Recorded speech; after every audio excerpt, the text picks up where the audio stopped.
Hola a todos, buenos días. Espero se encuentren muy bien. Shabbat a todos, buena semana para todos. Días. Buenos días, Rap. ¿Cómo están? Buenos días a todos. Buenos días. Buenos Bien, días. Baruch Hashem. Buenos días, Me alegra Rabino. mucho. Buenos días a todos. Una semana con mucha energía. Baruch Hashem. Vamos a comenzar a continuar, pues ya estamos terminando con el libro. Ya Buenos saben días, cómo es la Rabino. Buenos días a modalidad. todos. Buenos días, buenos días. Abrir cámaras, por favor, para así hacer más interactiva la clase. Pueden levantar su mano cuando tengan alguna pregunta. Entonces ahí vamos resolviéndola. Y bueno, estamos exactamente en la página 316. Ya estamos por terminar el capítulo 28. Y de hecho el capítulo 29, 30, creo que nos quedan como dos capítulos, dos o tres capítulos. Sí, dos capítulos más y un epílogo que está ahí. Ya estamos bastante cercanos a terminar este estudio. Llevamos, si no estoy mal, creo que un poquito más de 2 años, si no estoy mal, o año y algo. Bueno, ha sido un estudio larguito, igual ha sido completo porque ha sido hemos estado analizando los textos, los párrafos de algunas veces del libro, no solamente es una lectura, es un estudio como tal.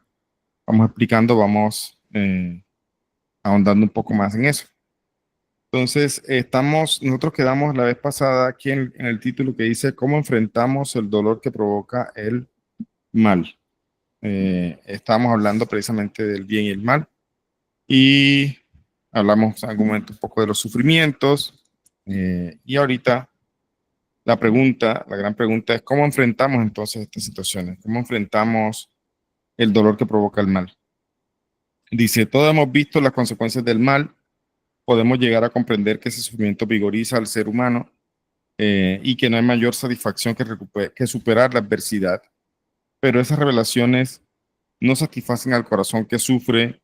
Es inevitable que preguntemos por qué debe ser así. Abraham clamó a Hashem y eh,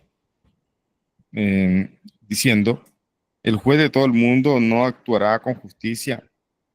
Y su grito ha reverberado a lo largo de 100 generaciones de historia bañada en lágrimas.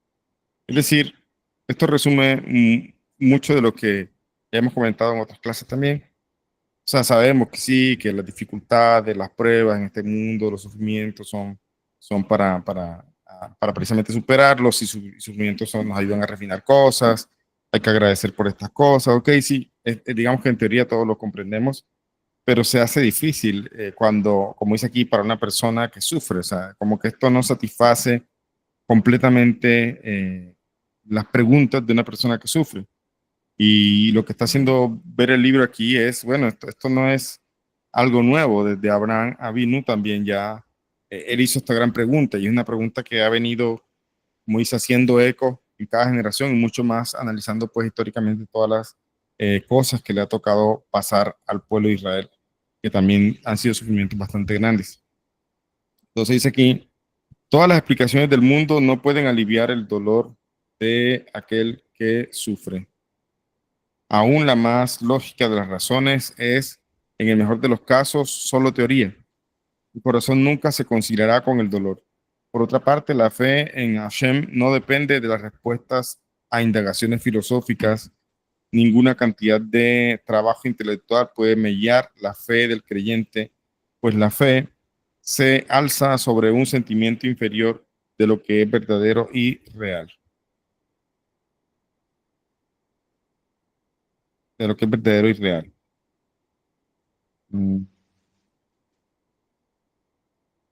La paradoja de la fe nos dicta a la vez desafiar a Hashem y aceptar lo que Él hace. Pues reconocemos que la realidad de Dios está mucho más allá de la nuestra y que en última instancia no podemos comprender sus caminos misericordiosos. Esta paradoja ha venido persiguiendo a creyentes pensantes desde el comienzo de los tiempos, mientras la mente lucha por racionalizar, el corazón aprende a amar. Mientras la mente trata de categorizar una serie de eventos en conflicto, el corazón tolera la contradicción, el ultraje y la devoción, el juicio y la aceptación, el dolor, el placer. Un corazón que ama tiene lugar para todos ellos. ¿Okay? La paradoja pues, del sufrimiento. O sea, por un lado sabemos una cosa, por el otro nos cuesta bajar al corazón, vamos a decirlo así. O sea, y el tema de la fe no significa que no podamos cuestionar. Ahora mismo está preguntando la Shem. Pero por mucho que racionalicemos, por mucho que tratemos de utilizar la lógica, no vamos a llegar a una respuesta. Son cosas que trascienden más allá de nuestra mente, de nuestra comprensión. De modo que si cuestionamos y desafiamos a Dios y si rezamos y pedimos que aparte el dolor y el sufrimiento y aún así comprendemos que solo Hashem sabe por qué se permite ese sufrimiento, por qué permite la tragedia y la angustia, la única respuesta genuina para el corazón es el silencio. Cuando todo ha sido dicho y hecho, no hay palabras que expliquen el dolor que sentimos ante el mal y ninguna palabra puede borrar. Hay veces que hay sufrimientos tan grandes que en verdad es peor decir palabras. O sea, por ejemplo, de hecho, en las leyes del duelo en el judaísmo, cuando una persona fallece, el doliente, aquel que está precisamente en ese sufrimiento de la pérdida de ese ser querido, no se le dice nada. Uno se acerca, de pronto, máximo de pronto un abrazo, en la espalda, pero uno no dice absolutamente nada. No dice ni lo siento, ni lo que se acostumbra normalmente. En el judaísmo no, el halajá dice que no se debe decir nada y mucho menos preguntarle cosas, nada, porque dice, parte del respeto del sufrimiento de la persona es, no quiere hablar, a veces las personas quieren estar solas o no quieren decir nada, ¿sabes? E incluso el Rebbe, ha habido situaciones que se cuentan que él estaba ante una persona que estaba sufriendo tanto que el Rebbe lo único que hacía a veces era llorar con esa persona.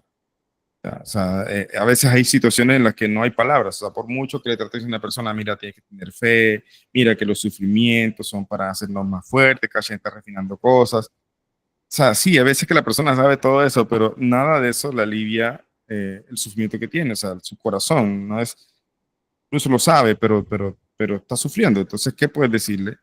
Las palabras sobran allí y a veces ni siquiera es bueno hablar. Y el Rebbe nos enseñó que en situaciones así, a veces uno lo que puede hacer a la persona es acompañarla en su sufrimiento y a veces llorar con ella. Ha habido veces que vieron al Rebbe acercarse a dirigirle el rezo, lo veían concentrado con su talí puesto y personas que se acercaron a él se dieron cuenta que estaba llorando muchas veces sobre las cartas que le enviaban. Entonces, hay situaciones a veces tan grandes que la única manera de solidarizarnos es de cierta forma tratar de ponernos en el lugar de la persona. A veces incluso parecemos o podemos parecer indolentes cuando le decimos a una persona, pero ya, tranquila, hay que tener fe. A veces podemos parecer indolentes con estas palabras porque no es sencillo. O sea, digamos, mientras la mente trata de categorizar una serie de eventos en conflicto, el corazón tolera la contradicción, el ultraje y la devoción, el juicio y la aceptación, el dolor y el placer. Un corazón que ama tiene lugar para todos ellos. De modo que si cuestionamos y desafiamos a Hashem, y si rezamos y pedimos que aparte del dolor y sufrimiento, y aún así comprendemos que solo Dios sabe por qué permite sufrimiento, por qué permite la tragedia y la angustia, la única respuesta en una para el corazón es el silencio. Cuando todo ha sido dicho y hecho, no hay palabras que expliquen el dolor que sentimos ante el mal y ninguna palabra puede borrarlo. Pero también debemos recordar que Dios nos ha dado a cada uno de nosotros un propósito en la vida, realizar y alentar en el prójimo actos de bondad, usar nuestro tiempo, energía y conocimiento para desgarrar las capas del continente, entre comillas, y revelar la luz de Dios adentro.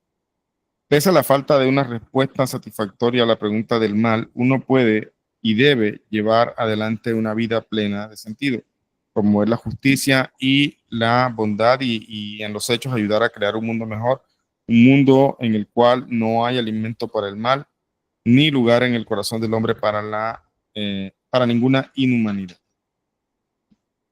¿Cómo reaccionar entonces ante una calamidad devastadora como el Holocausto, o sea, como Shoah, desgracia que hace algunas décadas atrás ocurrió en Europa? O sea, ¿cómo reaccionar ante una calamidad así, por ejemplo? Por supuesto que no tenemos respuestas para un mal tan horrendamente insensato y debemos reclamarle a Dios por haberlo permitido. No obstante, al mismo tiempo, esta experiencia debe ser interpretada como el definitivo desafío a cuya altura debemos ponernos con la más completa resolución y decisión. No debemos permitir que la tragedia nos inmovilice, sino más bien que nos inspire a motivarnos para intensificar más aún nuestro compromiso con las fuerzas, nuestro compromiso, segundo, con las fuerzas del bien. No importa cuánto tiempo le lleve al mundo arrepentirse del holocausto, todos debemos decir que yo, para empezar, no debilitaré mi determinación en seguir adelante con mi objetivo, que es hacer de este mundo un hogar adecuado para Dios y el resto de la humanidad. La clase que hemos visto tal vez debe estar grabada. No lo voy a contar, solamente recordar que un hombre que perdió todo en el holocausto, o sea, perdió a su esposa, perdió a sus hijos, con el único hijo que sobrevivió, que logró. Dice, Hashem me has quitado todo, gritó, pero hay algo que no me vas a quitar y es el amor que siento. Eso fue tremendo y siempre que me acuerdo de esa historia se me eriza la piel. O sea, no importa cuánto tiempo lleve al mundo arrepentirse del holocausto, todos debemos decir que yo, para empezar, no debilitaré mi determinación de seguir adelante con mi objetivo, es hacer de este mundo un lugar adecuado. ¿Cuál es entonces el mejor contar de y eh, la fe nos lleva a la conclusión más satisfactoriamente y pragmática? No deberíamos quedarnos atascados en nuestros corazones o mentes tratando de resolver esta cuestión, pues nunca la responderemos adecuadamente. Hay una situación, hay personas definitivamente que la vida ha sido muy dura, o sea, todos hemos tenido dificultades, todos hemos tenido problemas, pero hay personas que en verdad uno dice, ¿por qué? O sea, parece que todo se difícil desde pequeña, la familia, a veces abusos, lo que sea.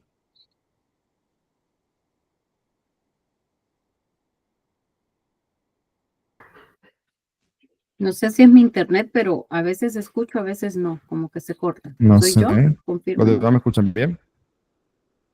¿Todos me escuchan bien? Se escucha muy bien. Aquí también de repente se corta. Ahorita se fue el audio y volvió. Poquito se me... Ah, ok, parece que sí. Parece que se fue un momentico el audio, pero bueno. Vamos, igual si en algún momento se pierde otra vez me dicen. Algunos dicen que se entrecorta. Yo estoy viendo acá el micrófono, todo está bien. El micrófono. Ok, igual me comentan, de pronto puede ser la conexión.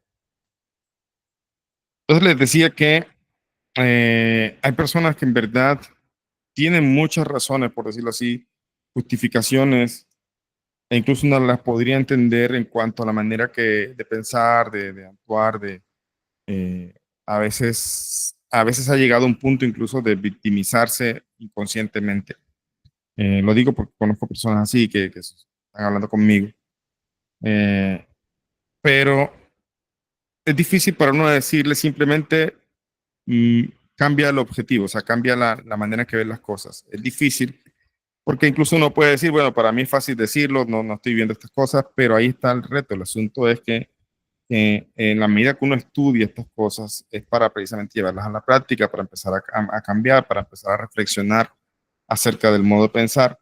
Y yo he descubierto que estas personas que hablan conmigo así, pues que me han comentado cosas, que estoy tratando de ayudarle, muchas veces se han quedado en un punto de victimización, o sea, me siento solo, nadie quiere hablar conmigo, porque todo me sale mal, mi familia me abandonó, etcétera, etcétera.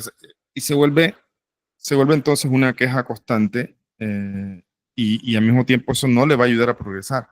O sea, nadie está desconociendo el desastre, vamos a decirlo así, que le tocó vivir, las situaciones donde nació, los abusos que vivió, etcétera. O sea, nadie puede decirle que esto no fue realmente algo doloroso y que sin duda está marcando parte incluso de su comportamiento adulto.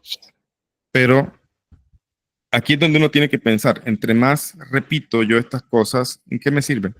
O sea, estoy como algo que se llama como programándome negativamente yo, o sea, siempre estoy como victimizándome, quejándome, Y lo bueno sería empezar a ver lo bueno dentro de todo lo malo, porque en verdad no existe algo donde haya solamente maldad o solamente malo. Eh, y en este mundo, en este mundo también el mal está acompañado, el bien está acompañado de lo malo, o sea, por eso estamos en un mundo de luz y oscuridad. El reto es saber empezar a ver las cosas con otra óptica, con otra visión. Entonces, por eso, eh, aquí la pregunta es, o sea, ¿en verdad qué estás haciendo? ¿Estás tratando de cambiar esto o simplemente, pues en los momentos que te bajoneas, estás diciendo lo mismo sobre ti mismo o ti misma, estás creyendo lo mismo, estás de alguna manera justificando tu manera de pensar, actuar o sentir de acuerdo al pasado que tuviste, que es un pasado que sin duda es real y sin duda es algo doloroso? Entonces, en verdad eso es lo que debemos hacer. Por eso repito aquí lo que dice. Dice, ¿cuál es entonces el mejor modo de vérselas con el mal y el dolor que causa? Ah, bueno, otra cosa. Hay veces que cuando la persona está tan dañada, por decirlo así, entre comillas, o tan afectada por estos asuntos, que por sí misma no va a poder empezar a cambiar el chip. ¿Ya? Por sí misma no va a empezar a ver las cosas de otra forma. Entonces ahí muchas veces se necesita una ayuda, un acompañamiento. No es una reunión, una charla, un consejo, tiene que haber un acompañamiento allí, ¿ya? Para que la persona entonces empiece poco a poco a cambiar el chip y después, como dice el Rebe, empieza a iluminar por sí mismo. ¿Ya? Que el Rebe dice que así cuando encendemos una vela, la vela no enciende enseguida, sino que tenemos que dejar la cerilla ahí un ratico hasta que la empiece a iluminar por sí mismo. Entonces, así pasa. Ahora, hay muchas otras maneras también que cumplen el mismo objetivo, que también son a veces las terapias. A veces la persona tiene que ir sin duda a terapias, a sesiones con psicólogos, y también hemos hablado del tema de que no es tampoco tan fácil conseguir un buen psicólogo que tenga vocación y que tenga también un enfoque, no es nueva onda. O sea, entonces es difícil, pero sin duda, Hashem ha brindado ayudas para empezar a superar estas cosas. Entonces dice aquí, ¿cuál es entonces el mejor modo de vérselas con el mal y el dolor que causa? La fe nos lleva a la conclusión más fascinante y pragmática. No deberíamos quedarnos atascados en nuestros corazones o mentes tratando de resolver esta cuestión, pues nunca la responderemos adecuadamente. En lugar de perder el tiempo ahondando en lo negativo, deberíamos concentrarnos en todo el bien que podemos realizar. Como dije, no todo es malo. El mundo no está, este mundo incluso que parece que la maldad predomina, no es así. También hay bien. El tema es que tenemos que aprender a identificarlo, y a veces la emuná es parte de eso. Y por eso también recomiendo un libro que se llama El Sesgo de Positividad. Buenísimo, está en la página de Jabal, creo que lo pueden adquirir en Amazon también. Es un libro que nos ayuda precisamente a cambiar el chip, a empezar a ver las cosas de otra forma. Y en el mismo libro hay una nota muy clara que siempre lo digo.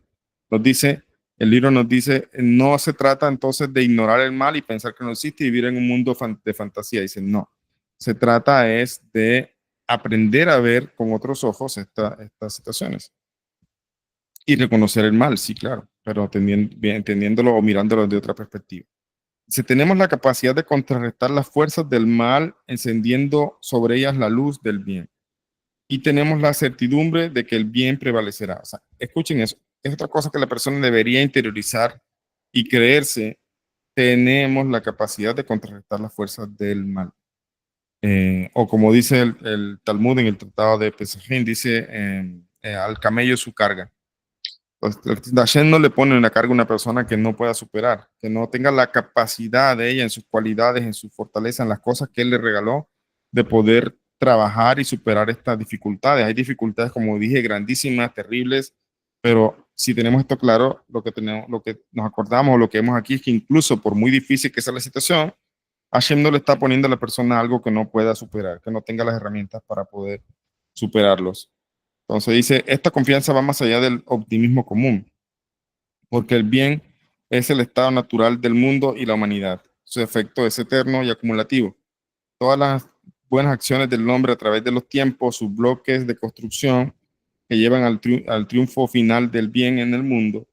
Las recaídas morales no son fallas, sino subproductos de este proceso. Puede esperarse que cuando las fuerzas del bien muestren su fortaleza, las fuerzas que de donde se origina el mal, se esforzarán por contraatacar y harán su último esfuerzo al borde mismo de su colapso total. Después de tantos años de bondad y virtud, después de toda la sangre y las lágrimas derramadas por tanta gente maravillosa en su combate por lo bueno y correcto, el mundo está virtualmente saturado con energía espiritual positiva. La bondad está justo abajo de la superficie, esforzándose por estallar. El paso siguiente es nuestro, haciendo una buena acción más y no sabemos cuál será. Haremos inclinar la balanza, o sea, haciendo cada vez una buena acción, haremos inclinar la balanza, liberando una luz acumulada por siglos hasta bañar al mundo entero con el resplandor del conocimiento y la bondad de Dios. Hablando de buenas acciones, me acordé ahorita también de Emma Velasco, que está atravesando un tratamiento contra cáncer. Casi no me gusta decir esa palabra, pero para que la entienda de qué se trata. Es difícil, también no es que tengan muchos recursos, son tratamientos costosos, etcétera. Y bueno, primeramente que este Shiur sea también para su pronta curación, que todo el conocimiento que hayan dado los médicos, esta sabiduría que es divina también, aunque muchos no se den cuenta, muchos médicos no se den cuenta, a fin de cuentas esta sabiduría divina permita que se pueda tener buenas noticias, que su tratamiento sea satisfactorio, que pueda eliminar esta enfermedad. Y de paso también compartí un enlace en mi blog, lo compartí, le pedí también que lo compartieran, que es otra forma de ayudar para poder apoyar en esta buena causa, como dice aquí. El paso siguiente es haciendo una buena acción y haremos inclinar la balanza con cada buena acción, liberando entonces esa luz, como dice, esa luz acumulada que está allí a punto de explotar, que es la Geulá. Entonces las buenas acciones ayudan a inclinar la balanza en ese sentido. ¿Okay? Dice aquí una reflexión o un maíz, una pequeña historia, como siempre, al final del capítulo dice: en 1978, después de que el Rebbe sufriera un grave ataque cardíaco, un médico le estaba sacando sangre para un análisis. ¿Qué es lo que saca, ¿qué es lo que saca la sangre de las venas?, preguntó el Rebbe. ¿Dice la aguja misma o el vacío de la jeringa? El médico respondió que era el vacío de la jeringa. Eso me recuerda a un hombre preocupado que una vez vino a verme, le dijo el Rebbe a su secretario que estaba contemplando la escena. Se quejaba de que estaba vacío y era incapaz de nada. Le dije que de hecho la verdad era lo opuesto, que un recipiente vacío puede atraer a su interior con más intensidad que uno lleno, de modo que él estaba en excelentes condiciones para producir mucho de bueno y sagrado. Wow. ¿Viste cómo cambia el tema de ver las cosas de otra forma? O sea, desarrollar eso es como entrenarse en el gimnasio. Y para eso uno tiene que leer, estudiar y sobre todo, si les digo, el libro que él mismo está basado en las enseñanzas de Rebbe, Positividad, buenísimo. Yo creo que todos deberíamos leerlo y empezar a cambiar, a entrenar esa visión de otra forma. Dice, era un día festivo, un día en que el Rebbe tradicionalmente pronunciaba un sermón de júbilo.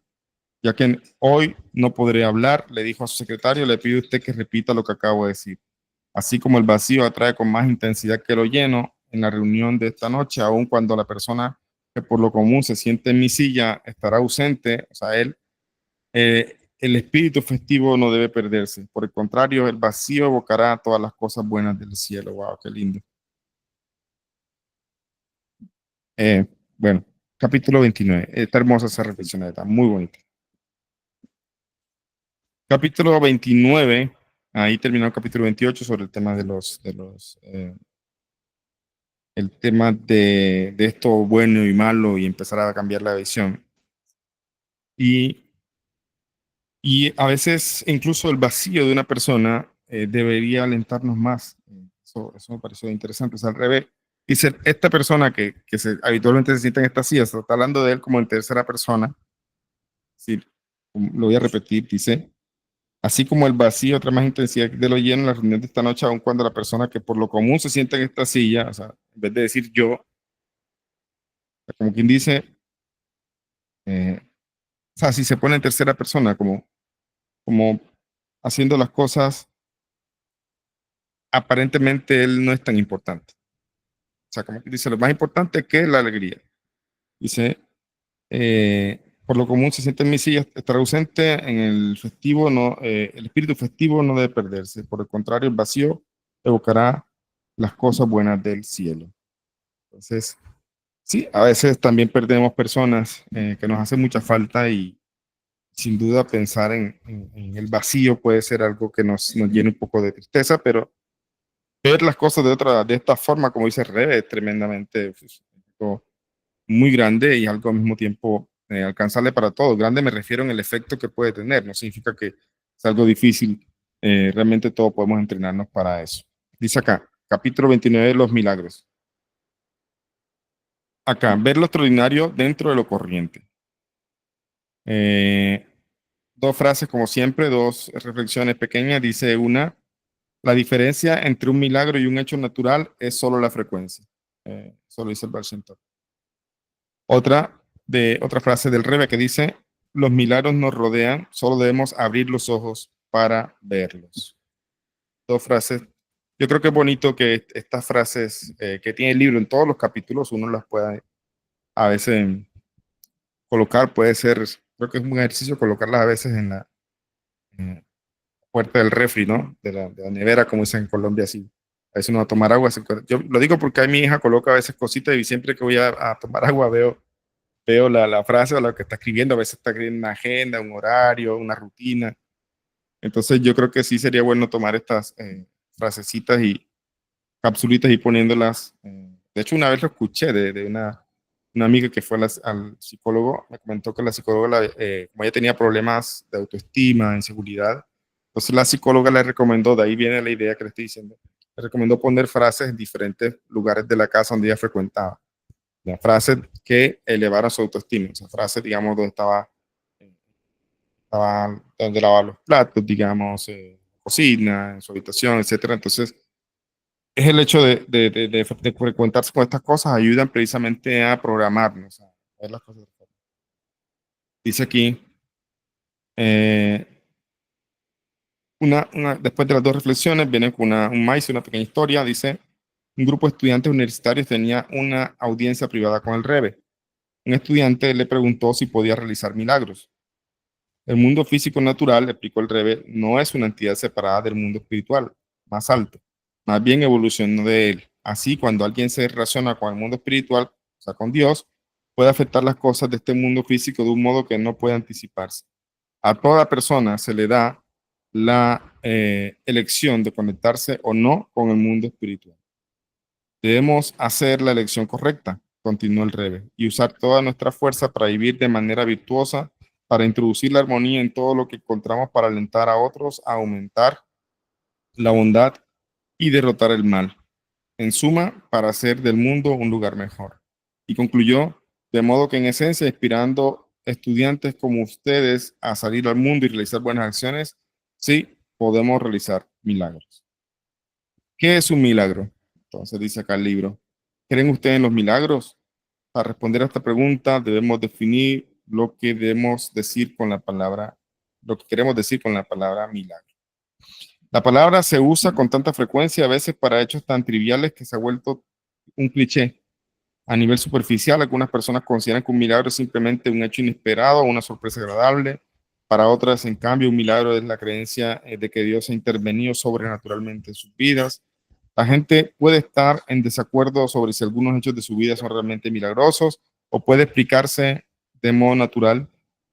Algunos ven los milagros como una verdadera afirmación de la presencia de Dios en sus vidas.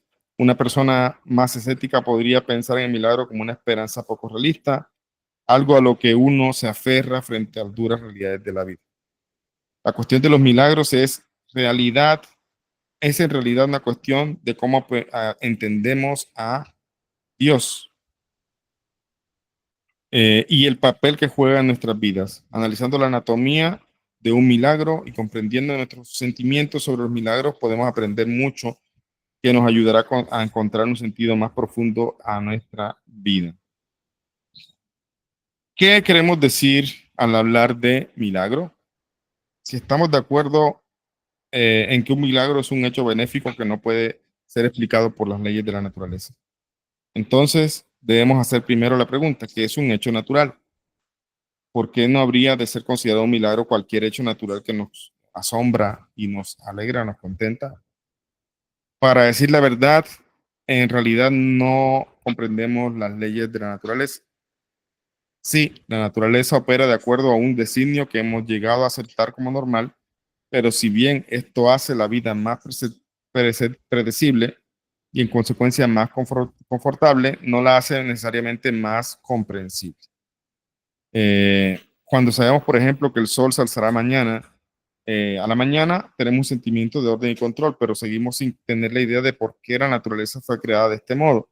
Que califiquemos algo de natural no significa que comprendamos mejor que lo clasificamos, que lo que calificamos de milagro. Es decir, esto hay algo que enseña el Tanya Hasidut en el libro Sharia Kut Bemuna, portal de la unicidad y de la emuna. El Tanya trae que es un milagro mucho más grande la creación del mundo que la partición del Mar Rojo. ¿Sí? Entonces, pero sin embargo, para nosotros, nuestra perspectiva, imagínense un hecho de eso, o sea, lo que vieron los egipcios, pues vieron tantos milagros precisamente que hacía Hashem a través de Moshe, que hicieron muchos, como lo hablamos en la clase de Anatomía del Alma, muchos buscaron unirse al pueblo de Israel, que es lo que llamaron los Erev Rav, pero su intención era maravillosa, o sea, el deseo de unión al pueblo de Israel es porque dijeron, aquí hay milagros muy grandes, vamos a decirlo así. Estos milagros son más grandes que todos los poderes que hemos visto aquí. Entonces su intención de sumarse al pueblo de Israel no era la correcta, no voy a decir que no era sincera, no era la correcta. La correcta debe ser unirse al creador, o sea, lo que el creador determina. Les doy una pista.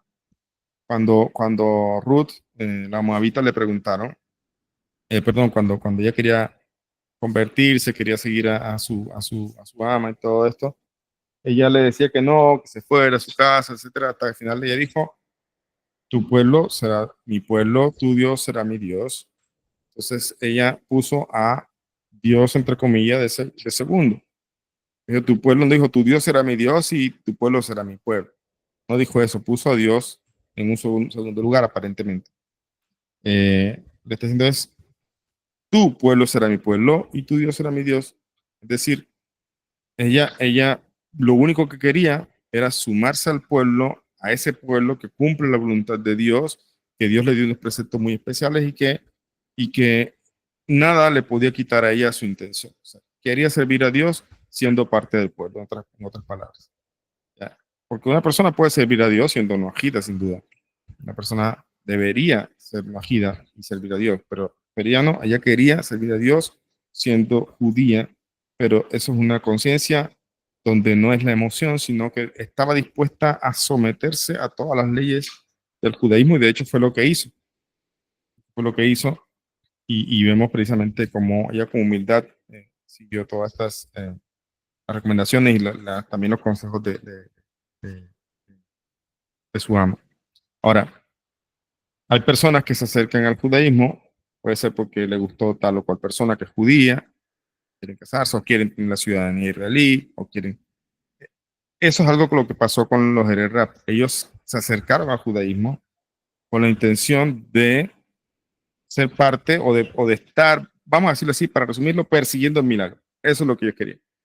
Hágase de cuenta que las personas que van de iglesia en iglesia porque le dicen que en tal o cual hay más unción, entre comillas, como le llaman, o hay más milagro, o acá sí hay profecía, o acá hay tal cosa. Hay gente que va saltando de iglesia a iglesia buscando eso. ¿Ya? Entonces, es lo mismo, es parecido. Las personas están buscando el milagro. Ahora, pero lo que no se dan cuenta es que esos milagros que consideran milagros precisamente porque son eventos, entre comillas, sobrenaturales o cosas a veces sin explicación, son mucho más pequeños que aquello que llamamos naturaleza. ¿Ya? Lo que llamamos naturaleza, por ejemplo, el sol sale en la mañana, imagínense que no vaya a salir el sol o que nos digan que el sol, no sé, se va a apagar. Imagínense el miedo. O sea, lo damos por hecho, el sol sale todos los días. Y entonces también Hashem puso leyes también la luna, con otras cosas en el mundo, a esas leyes de las que fluyen de una manera, vamos a decirlo así, como un relojito, que llamamos naturaleza. Y estamos tan acostumbrados a ella que queremos buscar es lo que se salga de ese común denominador, lo que sea extraordinario. Ese es el milagro, decimos. Por eso la partición del Mar Rojo es sin duda un evento tremendo. Pero comparado a la creación del mundo, es muy pequeño. ¿Por qué? Porque la partición del Mar Rojo se da utilizando los elementos creados por Hashem, que dice que sopló un gran viento y que hizo que las aguas se elevaran, se formó el camino, etc. Hashem sopló, o sea, hizo y utilizó los elementos creados para hacer esto, que sin duda es un milagro, sí, pero resulta que lo que el Tania nos dice es que existe un milagro más grande y es aquello que se crea de la nada. O sea, imagínense eso, o sea, crear algo de la nada. Eso es una cosa imposible a veces de imaginarnos. Bueno, eso es lo que hizo Hashem. A eso se llama Yesh Me'ain. Él creó algo o hace algo a partir de la nada, pero en la partición del Mar Rojo, él está haciendo algo a partir de algo. O sea, Yesh Me Yesh. Es algo a partir de algo. Entonces, ¿qué es más grandioso? Algo que surge de la nada. Por eso, aquello que llamamos naturaleza, solamente, como dijo el Baal Shem Tov al principio, la frase que leímos dice, la diferencia entre milagro y un hecho natural, eso es la frecuencia. Al final de cuentas, si profundizamos un poco más, como lo estamos haciendo, lo natural o lo habitual también es un milagro, solamente que por el hecho de ser habitual, cotidiano, nos acostumbramos a él y tenemos la tendencia a dejarlo incluso un poco de lado, o sea, no estar tan pendientes de eso. Sin embargo, hay hechos tan naturales que se vuelven, que dejan de ocurrir, y entonces ahí vemos la importancia de eso que llamamos naturaleza. Por ejemplo, las personas, lo traigo a colación también porque mi abuelo sufrió de, un momento sus riñones dejaron de funcionar y tocaba irse a conectar a máquinas y tal. Eso es bastante duro y algunas veces me tocó llevarlo, acompañarlo. Y ver tú las personas, a veces chicos, personas jovencitas, conectadas a estas máquinas, el color de su piel les cambia, o sea, el aspecto, el semblante, o sea, es difícil, para mí fue difícil ver estas personas en esa situación ahí y tener que ir tan frecuente en la semana para poder que le saquen estas toxinas del cuerpo. Miren algo tan natural que no es milagro como el hecho de uno levantarse y poder ir al baño y aliviar el cuerpo. Ya, eso es naturaleza. Eso es cotidiano, todo el mundo lo hace, no tiene nada de importante. ¿Ya? Pero resulta que para estas personas que han perdido esa capacidad, para ellos es un milagro poder volver a tener un riñón o poder volver siquiera a tener ese método natural de evacuación de toxinas que Hashem dispuso. Entonces, ahí es donde en el judaísmo tenemos también bendiciones incluso por ir al baño. Después de que salimos del baño, bendecimos a Hashem, dice, por los agujeros del cuerpo. Entonces, que estamos ahí, estamos tratando de mantener el enfoque de que existen milagros muy grandes que son cotidianos, pero que muchas veces por andar buscando ese milagro sobrenatural que salga de lo cotidiano, no nos damos cuenta de eso que es cotidiano y que es un milagro y que debemos apreciar. Y realmente le llamamos naturaleza, pero no significa que no sea un milagro, solamente que es cotidiano. Por eso dice aquí, que califiquemos algo de natural no significa que lo comprendamos mejor que lo que calificamos de milagro. Ahora, ¿por qué? Porque pensemos, por ejemplo, en eso que llamamos naturaleza, o en estas cosas que podemos hacer. A veces no lo comprendemos del todo, pero simplemente es tan obvio, tan cotidiano, que ni siquiera nos preocupamos por entender. Dice, hay un rasgo inherente humano. Nos acostumbramos tanto a algo que no importa lo extraordinario que pueda ser, lo damos por sentado. Solamente pónganse a pensar, ponen un ejercicio, un ejemplo pequeñito. Imagínense ustedes, hagan un segundo. ¿Sí me escuchan bien? ¿Sí? ¿Mi micrófono está bien? ¿Sí? Aquí mirándose ahí como que se detuvo un momentico. Imagínense usted por un momentico, váyanse en la máquina del tiempo, en el pensamiento, a ese momento en que empezaron a escuchar estas palabras de Torah que desmentían muchas de las cosas que habían estado habitualmente escuchando, que les enseñaron sobre la idolatría, sobre el falso Mesías, descubriendo cosas, respuestas que la Torah trae, los Midrashim, etcétera. Imagínense ese momento. ¿Cómo fue? Yo puedo responderlo, fue un momento de mucha alegría para algunos. Otros un poco choqueados, diciendo, bueno, esto no lo sabía, uy, wow, y como pasando un poco el golpe y tratando de... Pero había algo, vamos a resumirlo todo en quiero más, quiero averiguar, voy a estudiar, voy a averiguar tal cosa. Entonces, esa emoción se ha perdido un poco, porque ahora se ha vuelto cotidiano escuchar rabinos, escuchar enseñanzas, ya saben muchas cosas que han aprendido también. Entonces se ha vuelto un poco cotidiano. Se ha perdido esa novedad. ¿Ya? Eso le pasa a todo ser humano en cualquier ámbito de la vida. ¿Ya? La persona que anhela tener tal o cual puesto en el trabajo y trabaja fuerte para el ascenso, cuando lo logra, euforia. Después, ya, eso quedó en el pasado. Después estoy cansado, quisiera tal cosa.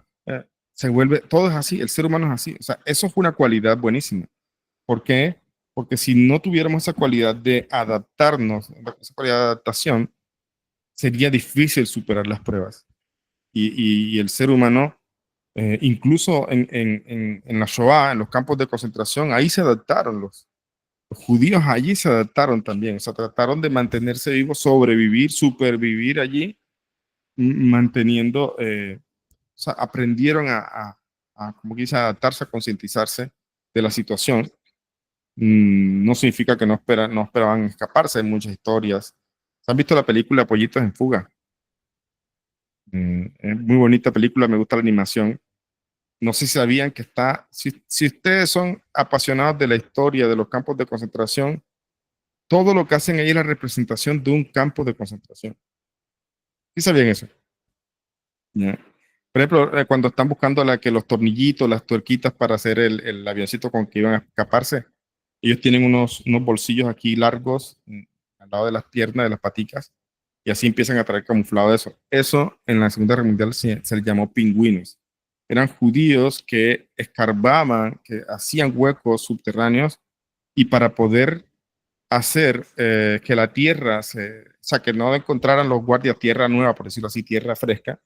Entonces ellos se hicieron bolsillos largos y aquí con los bolsillos se abrían un poquitico por abajo y mientras corrían, jugaban, lo que sea, a veces jugaban fútbol, decía ahí, iban soltando toda la tierra por el campo. Entonces, todo está, yo tengo un tomo buenísimo, tengo 3 tomos, la edición de la Segunda Guerra Mundial me encanta mucho, de hecho compartí algunas cosas con mi hija. Y esa película está basada en eso. Entonces, ¿qué pasa? Que no significa que adaptarse no es sinónimo de acomodarse, ojo, eso es lo que estoy diciendo. Se adaptaron a esa nueva realidad, pero buscaban siempre salir y rogaban por un día más de vida, supervivir, o sea, ellos adaptados estaban, pero deseaban que se acabara. O sea, se habían adaptado de cierta forma.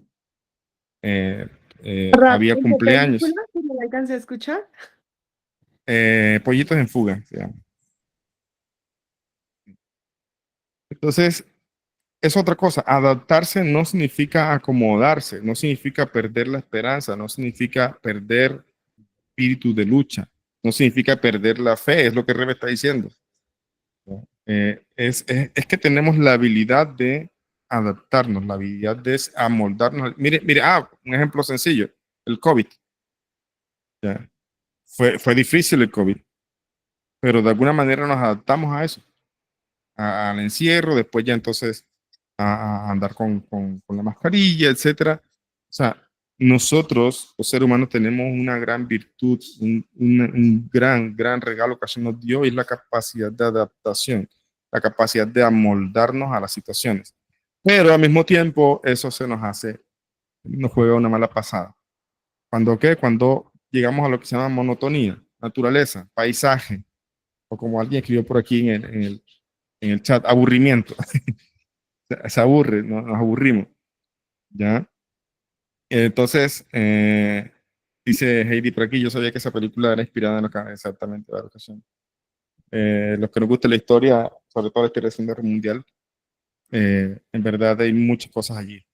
Entonces, incluso en esa dificultad tan grande que tuvo el pueblo israelí, y no solamente el pueblo Israel, también hubo cristianos, testigos, gays, etcétera, que fueron víctimas del nazismo, de los campos de concentración, y se adaptaron a esa nueva realidad, mas no dijeron esto está cómodo. Y quería salir de allí, quería sobrevivir. Ahora, es mucho más difícil cuando nos adaptamos a cierta comodidad. Pues ahí estamos cómodos, entonces ahí entonces no avanzamos. Lo que quería decir es que el ser humano tiene esa cualidad de adaptarse, ¿ok? Pero al mismo tiempo, eso le puede jugar una mala pasada si no se mantiene activo, o sea, si no trata de mantener el espíritu de la novedad. La persona que se va a convertir también maravillada con el judaísmo, maravillada con lo que hacemos, Kiddush, Shabbat, estudio Torah, Kashrut, etcétera. Cuando se convierta, allí va a llegar la naturaleza. Es decir, va a llegar un punto en que se pierde también ese impulso, se pierde también eso, se puede perder. O sea, sí se pierde, por naturaleza se tiende a perder, pero es allí donde uno tiene que, como que dice, pellizcarse, o sea, empujarse y decir, no, hay que hacer las cosas. Esa es la lucha, se vuelve otro tipo de lucha. Por eso hay libros como el Tania, que nos ayuda a entender esa lucha que tenemos, porque al final de cuentas esa novedad se va a perder y entonces tenemos que forzarnos para poder seguir viendo aquello que para nosotros era maravilloso. Por eso dice aquí, hay un rasgo inherente humano. Nos acostumbramos tanto a algo que no importa lo extraordinario que pueda ser, lo damos por sentado. Constantemente necesitamos una nueva corriente de excitación, o sea, de alegría que despierte nuestro interés. Alguien diría, si yo viera un milagro, entonces creería, entonces cambiaría toda mi vida. ¿Qué estamos esperando? Que se abran las aguas del mar. Los milagros están pasando alrededor nuestro a cada momento. La vida misma es un milagro. Piensen que en absoluta maravilla el nacimiento de un niño. De hecho, solemos referirnos al nacimiento como un milagro. ¿Por qué entonces olvidamos con tanta facilidad que cada persona en la tierra es producto de un milagro? Dado que nos distrae tanto la lucha cotidiana, por la supervivencia, por nuestras responsabilidades y obligaciones, tendemos a ignorar los milagros que nos rodean. El ruido mismo de la vida ahoga el sonido de lo que debería ser más real para nosotros. No es que no creamos en los milagros, simplemente dejamos de tener tiempo para admirarlos. Ver un milagro significa apreciar lo no común dentro de lo común, lo extraordinario dentro de lo corriente. Entonces, no es que los milagros no existan. Lo que ha dejado de, entre comillas, existir, porque obviamente no deja nunca de existir, es nuestra capacidad o nuestra sensibilidad para analizar los milagros cotidianos. Si una persona se mete eso en la cabeza, incluso, como dije, a que ha pasado cosas difíciles en su vida, debería debería empezar a ver que a pesar de todo eso difícil, sin duda hay otras cosas que también son buenísimas y son milagrosas, son cosas que Hashem le ha podido dar a la persona. Entonces es cuestión de cambiar el chip, cuestión no solamente cambiarlo, sino mantenerlo constantemente en mantenimiento, que no se nos llegue el tema de la naturaleza o cotidianidad que nos hace ver precisamente, que no nos hace ver todas esas cosas buenas que están dentro de aquello que parece mal. Dice aquí, varios viajeros se estaban calentando junto a un fuego en una posada. Empezaron a elogiar a sus respectivos rabinos. Un hombre dijo que durante 15 años él y su esposa no habían podido tener hijos. Menos de un año después de ser bendecidos por su rabino, habían tenido una hija. Otro hombre relató cómo la bendición de su rabino había devuelto a casa a su hijo descarriado. Un tercer hombre relató que su rabino había bendecido un importante negocio en el que invirtió varios miles de dólares y perdió hasta el último centavo. ¿Y cuál es el milagro?, le preguntaron. Él respondió, el milagro, respondió el hombre, fue que seguí fiel a Dios y a mi rabino. O sea, el rabino le dijo, invierta aquí, perdió el dinero, y si el otro, bueno, lo están hablando de cosas milagrosas, y dice, bueno, ¿y cuál es el milagro? Bueno, el milagro fue que seguí fiel a Dios y a mi rabino.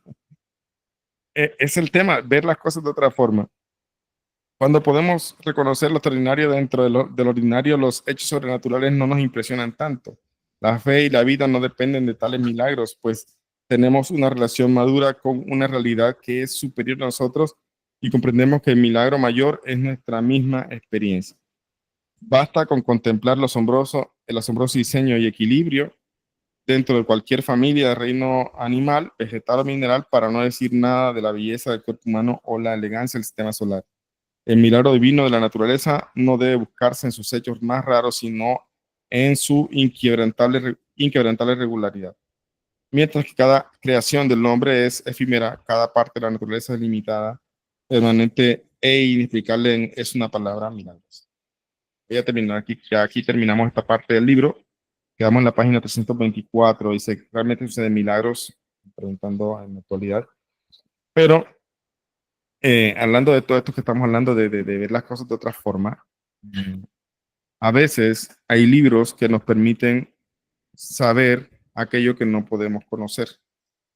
¿Ya? Por ejemplo, libro recomendado, se me olvidó decirte, Ixchel, también el que dije hace un momento, Cerco de Positividad, que también incluyen en la lista. Y yo pienso que, también le escribí porque me preguntaron, Ixchel me preguntaba qué libro recomendaba para magia debería tener, yo le decía varios allí, pero también le mencioné el de la biografía de Larissa. Un libro que te dije, bueno, pero ¿por qué? Pues, son historias de Larissa, historias milagrosas, historias sorprendentes, que definitivamente, ¿por qué nos ayudan? Porque nos permite ver algo registrado, o sea, ojo, no para especular. Hay gente que una vez me preguntó, Rabino, a tal o cual persona le llegó esta enfermedad, una enfermedad terrible, de mucho dolor, de hecho todavía no sé exactamente qué enfermedad es. Me decía, ¿no será que tal o cual persona le llegó a pasar eso porque hizo tal o cual cosa con tal persona? Yo le dije, no, y hay que tener cuidado con lo que estás diciendo. O sea, no, porque yo leí en el libro tal, no, eso lo leíste en el libro porque es revelado, ahí está escrito. Gracias a que está en el libro podemos saber qué cosas así pueden pasar, pero tú no puedes asegurar que sea por esa misma razón. O sea, el hecho que lo haya leído en un libro que fulanito hizo tal cosa y reencarnó y le pasó tal cosa, entonces ya tú vas a decir, bueno, entonces fulanito, o sea, se pone uno acá, como siempre tiene esa tendencia de juzgar al otro, ya, no, que el vecino, yo leí que los sufrimientos son por tal cosa, mira, él debe estar, ¿qué cosa? Deberían, decía el rabino, las personas que cuando estamos tirando los shiurim para medirse, para empezar a evaluar sus acciones, pero hay gente que está diciendo, uy, sí, yo tengo que mejorar tal cosa, pero hay gente que está diciendo, uy, si fulanito hubiera venido a este shiur, esto era para él. Hay gente que está pensando así. Entonces, en vez de pensar hacia adentro, está pensando hacia afuera. Lo de afuera es un misterio. Lo de adentro puede ser una certeza. ¿Ya? Por eso mis clases siempre van enfocadas a eso y por eso mi libro está enfocado a ese viaje hacia el interior. ¿Por qué? Porque lo de adentro puede ser una certeza. ¿En qué sentido? Porque nadie más se conoce más que yo. En cambio, con el vecino o los demás, yo estoy asegurando, pensando, especulando cosas que tal vez no son. Entonces, ¿qué pasa? Que en los libros encontramos cosas que nos pueden ayudar a entender ciertas cosas de cómo se maneja el mundo y nos puede ayudar incluso a fortalecer nuestra emuná en situaciones muy difíciles, pero no son herramientas como para yo poner a juzgar entonces alguien está haciendo esto otro, no. Existen milagros revelados y milagros ocultos, si no lo saben. ¿Ya? Los milagros revelados son aquellos que tenemos conciencia. Por ejemplo, una persona iba a tomar tal o cual vuelo, como pasó con el vuelo de Malasia, había un judío que le dijo, no era Shomer Shabbat, le dijo a sus asistentes que le compraron un tiquete de vuelo para ese día, que era sábado, que él tenía que llegar sábado en la mañana allá, creo que era Singapur, no me acuerdo, y el asistente era Shomer Shabbat, y está prohibido que un judío haga algo para ayudar a traer a otro judío. Entonces, él dijo, no, mira, ¿por qué no viajas? Moses Shabbat, puedes hacer esto, por una reunión tal cosa, unas horas. no, yo necesito estar allá. Y el asistente dijo, ok, mira, entonces que te compre el tiquete otro o cómpralo tú. Pero yo no lo voy a hacer porque no lo puedo hacer. Entonces, sí, se llama sesgo de positividad. Me preguntan por el chat. Está en la página de Jabad, de hecho, lo encuentran también gratuito ahí en la página de Jabad. Está a manera de artículo, lo pueden ir leyendo por secciones. Total que ante esta situación que el hombre le dijo, ¿sabes qué? Mira, cómpralo tú entonces, yo no te voy a hacer, discúlpame, no te voy a hacer ese trabajo, etc. Entonces el hombre como que se quedó pensando y al final pospuso el viaje, no tomó ese vuelo. Y sabemos lo que pasó con el vuelo, pues se desapareció, se perdió el vuelo, mucha gente murió, mucha gente desapareció. Y el hombre cuenta eso. Ahora, este es un milagro revelado. ¿Por qué? Porque él supo lo que pasó con esas personas del avión y él supo lo que no le pasó a él. O sea, el hecho de saberlo es un milagro revelado. Pero hay muchas veces, la mayoría del tiempo estamos siendo nosotros a ese protagonista.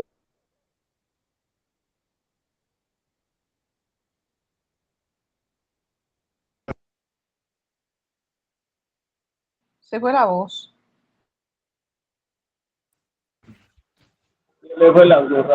¿Ahora sí me escuchan? ¿Sí? Ok. Sí, sí, la escuchamos. Sí, ya fue que se me movió aquí. Entonces hay muchos milagros ocultos que tal vez no tenemos ni la posibilidad de agradecer a Hashem porque no nos enteramos. No nos enteramos de eso.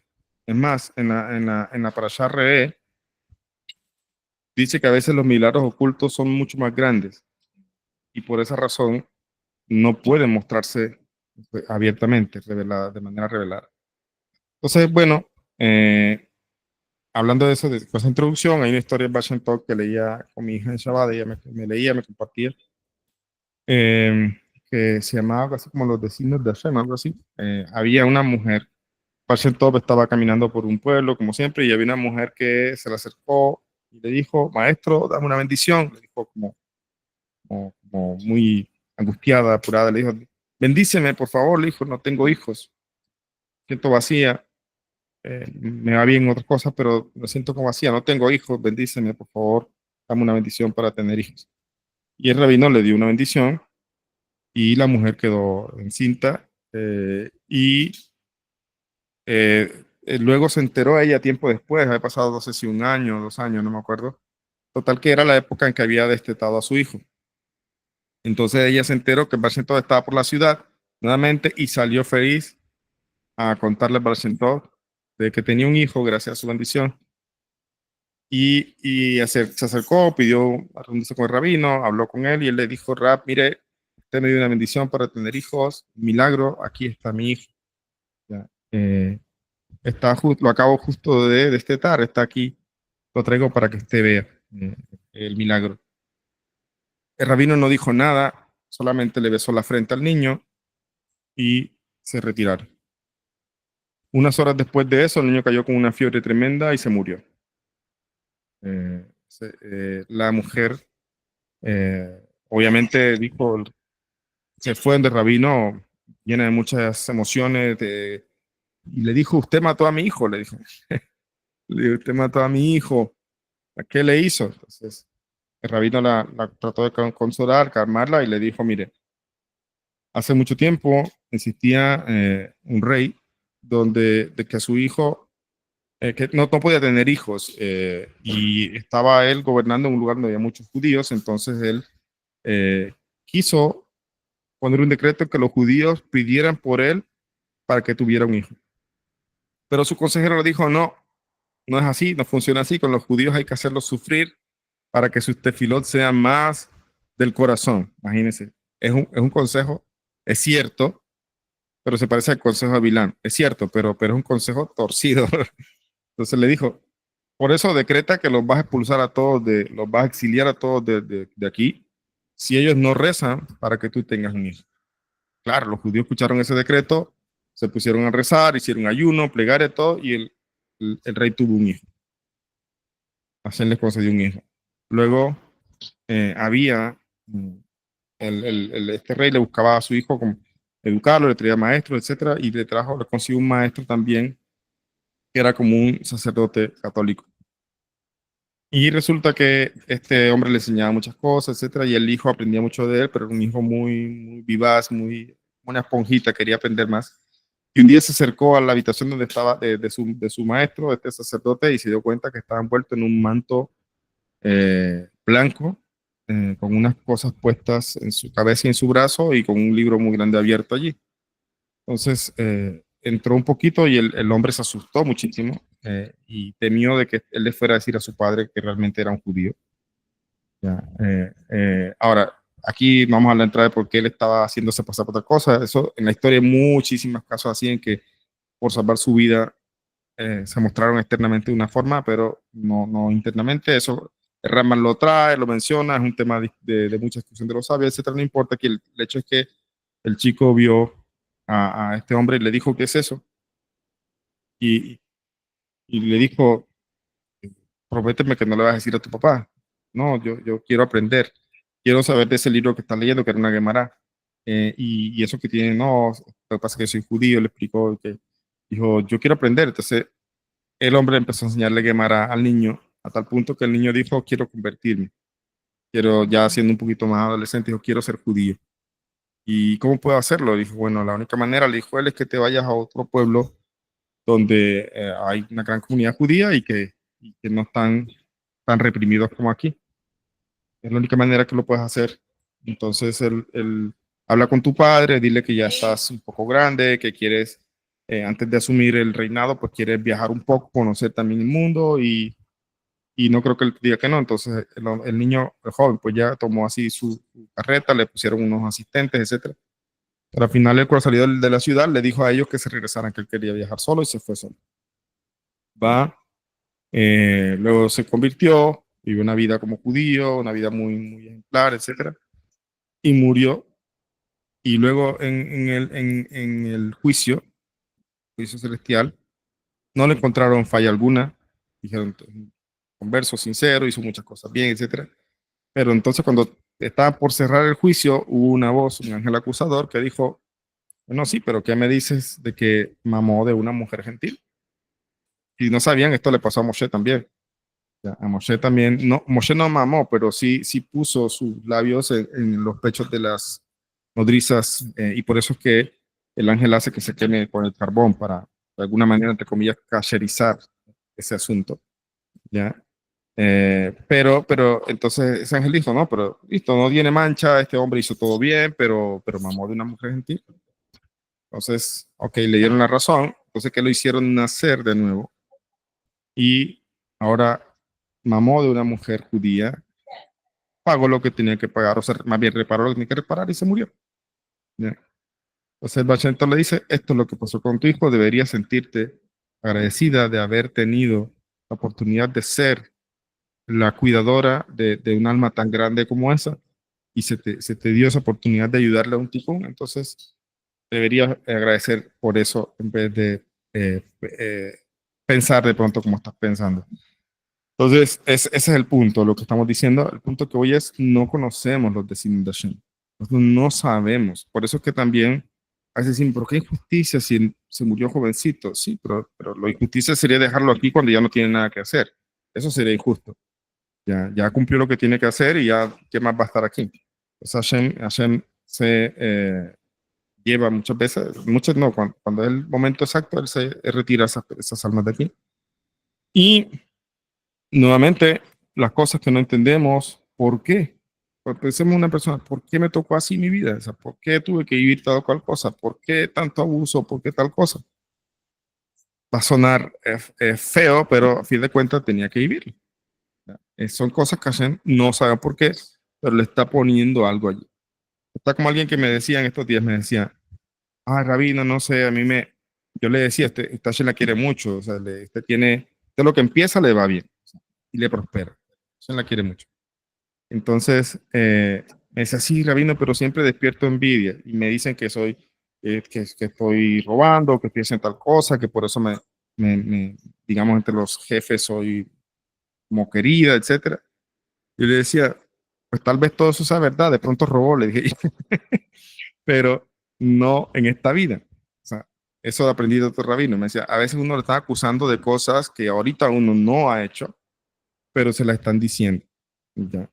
Entonces, es por el hecho de que uno tiene que reflexionar y por eso cuando hacemos Teshuvah decimos, por ejemplo, lo que es el Bidui, en el caso del judío que tiene ese texto de Bidui, de confesión, decimos, perdona porque hemos robado, hemos asesinado, yo no he asesinado ni he robado, pero ¿por qué digo en plural? Dice porque yo somos varios que hemos venido aquí, o sea, mi alma ha venido varias veces aquí, entonces tal vez yo no, pero tal vez otros sí, otra reencarnación. Entonces, por eso es el tema de que a veces uno no entiende los decir de Hashem. A veces estas cosas que se están sufriendo son necesarias.